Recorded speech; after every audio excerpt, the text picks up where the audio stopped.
दोस्तों, जो लोग प्रॉपर्टी खरीदने का प्लान कर रहे हैं या फिर प्रॉपर्टी खरीद चुके हैं वो इस वीडियो को पूरा जरूर देखें। वैसे सभी को ये वीडियो देखना चाहिए क्योंकि हम अपनी लाइफ में कभी न कभी प्रॉपर्टी तो जरूर खरीदते हैं। हम लोग सालों तक कड़ी मेहनत से पैसे कमाते हैं और उन पैसों को सेव करके एक जमीन खरीदते हैं और जमीन खरीदने के बाद हमें मिलता है क्या? सिर्फ धोखा। आपने प्रॉपर्टी फ्रॉड्स की कई सारी कहानियां भी सुनी होंगी। आपके आसपास कई सारे ऐसे लोग भी होंगे जिन्होंने प्रॉपर्टी तो खरीदी लेकिन उनको प्रॉपर्टी के नाम पे मिला तो सिर्फ धोखा। तो आज की वीडियो में हम बात करेंगे कि अगर आपने प्रॉपर्टी खरीद ली है या फिर खरीदने जा रहे हैं तो ऐसे कौन से फ्रॉड्स हैं जो आपके साथ हो सकते हैं। एक्चुअली आज 3 ऐसे फ्रॉड के बारे में मैं बताऊंगा जो प्रॉपर्टी खरीदने के बाद ज़्यादातर होते हैं। प्रॉपर्टी खरीदते टाइम तो आप सारे पेपर चेक करते हो और सारे पेपर सही भी होते हैं उसके, लेकिन फिर भी आपके साथ धोखा होता है। आपके पैसे चले जाते हैं, आपको ज़मीन भी नहीं मिलती है और फिर उसके बाद कोर्ट में केस करते हैं तो 15 साल, 20 साल, 25 साल, कोई टाइम लिमिट नहीं है कि कब तक केस चलेगा और आपके पैसे मिलेंगे भी कि नहीं, जमीन भी मिलेगी कि नहीं मिलेगी, इसकी कोई गारंटी नहीं होती है। और आपको सॉल्यूशन भी बताऊंगा कि इन फ्रॉड्स से बचना कैसे है, आप अपने पैसे को कैसे बचा सकते हैं, क्योंकि ये जानकारी आपके पैसे भी बचाएगी और आपको परेशानी से भी बचाएगी। तो चलिए वीडियो को शुरू करते हैं। ये जानकारी इकट्ठा करने के लिए मैं एक वकील से मिला जो ऐसे ही केसेस को रोज डील करते हैं, रोज यही प्रॉपर्टी फ्रॉड्स के केसेस को ही देखते हैं। तो ये सारी चीजें याद रखना, बाद में फंसना मत। सबसे पहला फ्रॉड जो होता है लोगों के साथ वो होता है टाइटल फ्रॉड। इसे एक एग्जांपल से समझते हैं।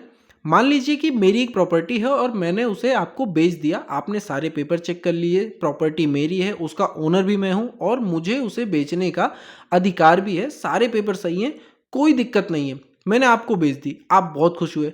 लेकिन 10 दिन के बाद मेरे जो भाई साहब हैं उन्होंने आपको एक नोटिस भेज दिया कि भाई ये ज़मीन पर आप नहीं रह सकते, आप इसको नहीं खरीद सकते क्योंकि मेरा भाई इसको बेच ही नहीं सकता है। अब आप सोचोगे यार ये क्या माजरा हो गया है, मैंने तो सारे पेपर चेक किए थे, आधी प्रॉपर्टी मेरी है, फिर मैं इस पर रह क्यों नहीं सकता और मैंने इसके पूरे पैसे भी दिए हैं। अब इस बात को ध्यान से समझिए, मैं उस प्रॉपर्टी का ओनर हूँ, 50% का मालिक हूँ, लेकिन मैं उसे बेच नहीं सकता हूँ क्योंकि अभी मेरा और मेरे भाई का कोर्ट से बंटवारा नहीं हुआ है। जो भी प्रॉपर्टी है वो जॉइंट प्रॉपर्टी है।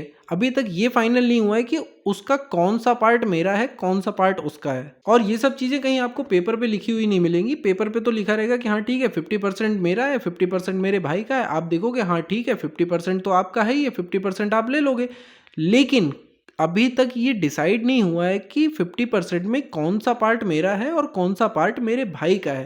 तो ये डिस्प्यूट हो जाता है। इसमें एक और चीज़ होती है कि अगर मान लो आपके पेरेंट्स ने विल बना दी है और विल में ये मेंशन कर दिया है कि ये पार्ट तुम्हारा है और ये पार्ट उसका है, तब कोई डिस्प्यूट नहीं है क्योंकि विल में लिखा हुआ है कौन सा पार्ट मेरा है, कौन सा पार्ट मेरे भाई का है, तब तो मैं बेच सकता हूँ उसको। लेकिन अगर उसमें लिखा है कि सिर्फ आधा आधा हिस्सा है तो वो या तो मैं और मेरा भाई म्यूचुअल अंडरस्टैंडिंग से बैठ के वो डिसाइड कर लें कि कौन सा पार्ट मेरा है, कौन सा पार्ट उसका है, तो कोई दिक्कत नहीं है। और या फिर अगर मैंने बिना बताए उसको बेच दी अपनी आधी प्रॉपर्टी, तब अगर वो नोटिस आपको भेज देगा तो आप वो ज़मीन पे रह नहीं सकते। उसके बाद मुझे तो पैसे मिल गए, मैं तो अपना ऐश कर रहा हूँ, मैं तो चला गया। अब आप केस डाल दोगे, अब आप केस लड़ोगे कि मुझे मेरे पैसे चाहिए या तो ज़मीन चाहिए। अब वो केस चलता रहेगा 15 साल, 20 साल, 25 साल, 30 साल, वो कितने भी दिन तक चलेगा। आपका बच्चा आएगा, उसको आपका बच्चा केस लड़ेगा और तब भी गारंटी नहीं कि वो ज़मीन कब मिलेगी उसको। इस फ्रॉड से बचने के लिए आप सबसे पहली चीज़ ये कर सकते हैं कि एक टाइटल सर्च रिपोर्ट बनती है रजिस्ट्रार ऑफिस से। आप वहाँ जाइए, एक वकील से बात कीजिए, वकील जो भी अपनी फीस लेगा, फीस लेकर वो टाइटल सर्च रिपोर्ट आपको बना के दे देगा कि भाई ये प्रॉपर्टी किसकी है, इसके पहले किसकी थी, उससे पहले किसकी थी और इसमें किसका कितना हिस्सा है। ये सारी चीज़ें उस टाइटल सर्च रिपोर्ट में आ जाएंगी। उसके बाद आप एक चीज़ क्या कर सकते हो कि जब आप 50% वो ज़मीन खरीदो आधी, तो जो उसका भाई है विटनेस में उसके ही साइन करवा लो, क्योंकि जब वो खुद ही विटनेस बना रहेगा तो वो केस नहीं कर सकता, आपको नोटिस नहीं भेज सकता कि उसकी बिना जानकारी की ये डील हुई है। तो जब सेल डीड बने तो उस विटनेस में उसके भाई के सिग्नेचर करवा लो। और क्या कर सकते हो आप कि जब आप प्रॉपर्टी खरीदने जाओ तो आस पड़ोस वालों से या उसके रिश्तेदारों से या जान पहचान वालों से फ़ोन करके पता करो कि फैमिली की जॉइंट प्रॉपर्टी तो नहीं है, क्योंकि आज के टाइम पे सबसे ज़्यादा प्रॉपर्टी सिर्फ इसी चक्कर में फंसी पड़ी हुई है। और एक बहुत ही इंपॉर्टेंट बात, जो आजकल का यूथ है उसको ये बहुत बड़ी गलत फहमी है कि जो हमारे पेरेंट्स की प्रॉपर्टी है वो उन्हीं को मिलनी है, चाहे वो कितने भी उल्टे सीधे काम कर लें। भाई अगर आपके पेरेंट्स आपसे नाराज़ हैं तो वो विल बनाकर अपनी प्रॉपर्टी पड़ोसी के कुत्ते को भी दे सकते हैं, आपको नहीं देंगे लेकिन। और अगर उन्होंने विल में लिख दिया तो फिर वो जिसको उन्होंने लिखा है उसी को मिलनी है वो। विल का कॉन्सेप्ट ही यही है। आप अपनी प्रॉपर्टी किसी को भी दे सकते हो, आप कुत्ते को दे दो, बिल्ली को दे दो, गधे को दे दो, या गांव वाले को दे दो, पड़ोसी को दे दो, जिसको चाहो आपने विल में लिख दिया तो वही माना जाएगा। तो इस फ्रॉड से बचने के लिए आपको दो चीज़ें करनी है। अगर किसी ने विल दिखाई उसमें 50% उसका है और 50% उसके भाई का है, तो सबसे पहली बात कि 50% उसका डिसाइड कर लो, या उसके भाई को बिठा लो, सेल डीड में उसके साइन करवा लो, या उससे कंसेंट पेपर साइन करवा लो कि भाई ठीक है ये हिस्सा उसका है। म्यूचुअल अंडरस्टैंडिंग से हो गया तो अच्छा है। अगर आपने सिर्फ विल देख के कि हाँ भाई विल तो रजिस्टर्ड है, इसमें 50% इसका है, आपने वो ले लिया, लेकिन अभी तक वो डिसाइड नहीं है कि उसका पार्ट कौन सा पार्ट उसका है, तो आपके पैसे फंसेंगे और आप पूरी लाइफ लड़ते रह जाओगे, आपके पैसे डूब ही जाएंगे, प्लस मेंटल हैरेसमेंट जो होगा वो अलग। अब कई सारे केसेस में ऐसा भी होता है कि मान लो एक भाई यहाँ पे रह रहा है, दूसरा भाई विदेश में रह रहा है, वो आ नहीं सकता, तो उससे ईमेल पे लिखवा लो, फ़ोन पे आप क्लियरेंस ले लो, फ़ोन पे बात कर लो। अगर ऐसा कोई डिस्प्यूट तो नहीं है या कोई ऐसी बात तो नहीं है कि मैं ये प्रॉपर्टी लेने जा रहा हूँ, आपकी तरफ से कोई ऑब्जेक्शन तो नहीं है, एनओसी एक उससे मंगवा लो, तो ये काफ़ी होता है, इससे आप बहुत हद तक सेफ रहोगे। दूसरा है पजेशन फ्रॉड। इसे एक एग्जांपल से समझते हैं। मान लीजिए कि मेरी एक बिल्डिंग है और उसमें 10 किराएदार रहते हैं, मैं उसका मालिक हूँ, लीगल मालिक हूँ, मैंने आपको पेपर दिखाया और आपको प्रॉपर्टी बेच दी। अब आप प्रॉपर्टी खरीदने के बाद उस बिल्डिंग में गए तो वहां पता चला 10 किराएदार रह रहे हैं। अब उन किराएदारों ने आपसे बोला कि आप तो यहाँ आ ही नहीं सकते, यहाँ तो हम रह रहे हैं, हम नहीं खाली करेंगे। अब आप उन किराएदारों से घर खाली नहीं करवा सकते। अगर आपको किराएदारों से घर खाली करवाना है तो आपको कोर्ट जाना पड़ेगा, और ये कोर्ट प्रोसीडिंग्स इतनी लंबी चलती हैं किराएदार को खाली करवाने में कि आप किराएदार को खाली नहीं करवा सकते हैं। इसकी प्रोसीडिंग इतनी लंबी चलती है कि आपका बच्चा, आपका पोता उस केस को लड़ता रहेगा। मुंबई में एक अंकल हैं, उनकी 30 करोड़ की प्रॉपर्टी है मुंबई के अंदर, बिल्डिंग बनी हुई है, उसमें सब में किराएदार भी रह रहे हैं, लेकिन उनके पास खाने को पैसे नहीं है, खाने के उनके लाले पड़े रहते हैं, और वो किराएदार जो है वो किराया भी नहीं दे रहे हैं। अब उनके पास इतने पैसे भी नहीं है कि वो जाके उन किराएदारों पे केस कर सकें, कोर्ट में जाके केस भी लड़ सकें। ऐसे में दो चीज़ होती हैं, अगर वो 30 करोड़ की प्रॉपर्टी है तो उसको कोई 4-5 करोड़ में, 6 करोड़ में एकदम सस्ते में खरीदेगा। जो वहाँ का पावरफुल आदमी होगा वो इसका फ़ायदा उठाएगा और सस्ते में उस प्रॉपर्टी को खरीदेगा, और उसके बाद वो उनको अपने हिसाब से वो खाली करवा लेगा। इसमें किराएदार भी बहुत स्मार्ट होते हैं। वो क्या करते हैं कि भाई ठीक है, हमें 10-20 लाख दे दो, 50 लाख दे दो, हम अभी खाली करके चले जाएंगे। किराएदारों को एक्चुअली पता होता है कि हम यहाँ पे कब्जा रहेंगे, ये हमें लीगली हटा नहीं सकते हैं, तो वो ऐसे ब्लैकमेल करते हैं। तो ये भी एक फ्रॉड होता है। कई जगह तो ये गैंग चलती है कि जो खाली ज़मीन आपकी पड़ी हुई है, आपने ज़मीन खरीदी, आपने उसको खाली छोड़ दिया, अब वो पड़ी हुई है, आप वहाँ 1-2 साल गए नहीं, किसी और ने उस पर कब्जा कर लिया, किसी ने दुकान खोल ली, किसी ने कुछ भी कर दिया एक्सेट्रा।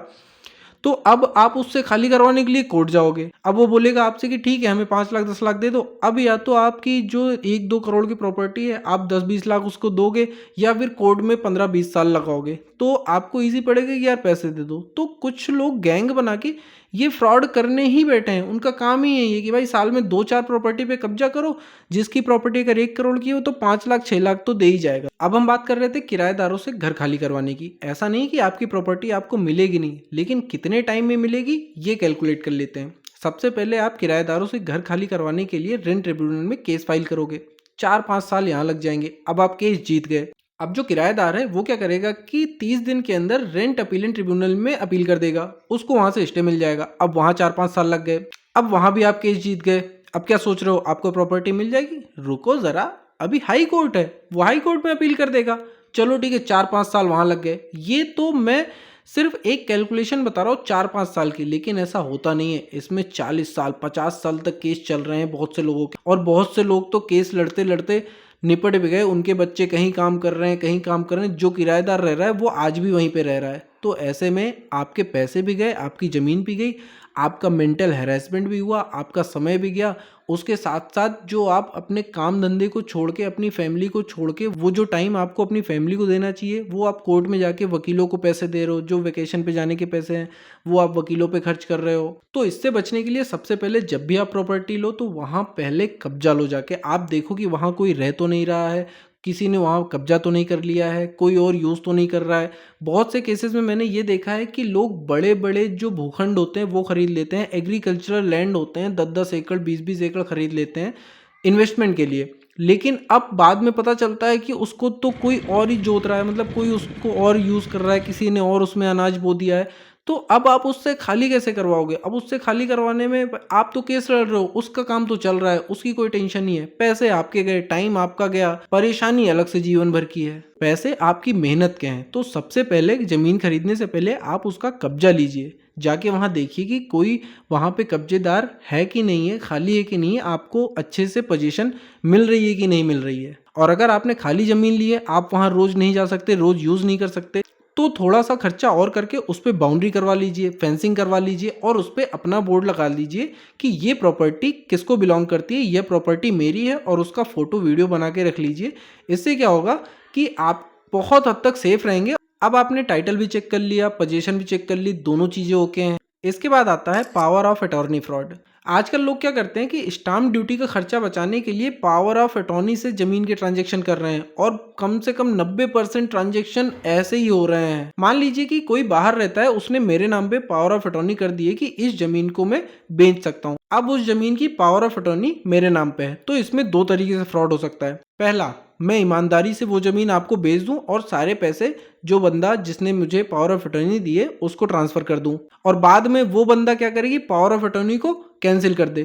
तो क्या होगा कि आपके पैसे गए, आपको ज़मीन भी नहीं मिली, उसको पैसे भी मिल गए, और उसने पावर ऑफ अटॉर्नी भी कैंसिल कर दी। अब ज़मीन वापस से उसकी हो गई।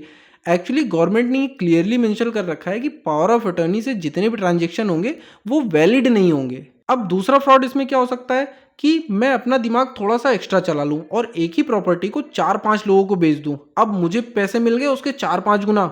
अब क्या होगा, अब जब उस पर पोजीशन लेने जाएंगे चारों पांचों लोग, तो वो आपस में एक दूसरे से लड़ेंगे, फिर केस जाएगा कोर्ट में। अब कोर्ट में केस कब तक चलेगा कुछ पता नहीं, मुझे पैसे मिल गए, मैं मौज मार रहा हूँ।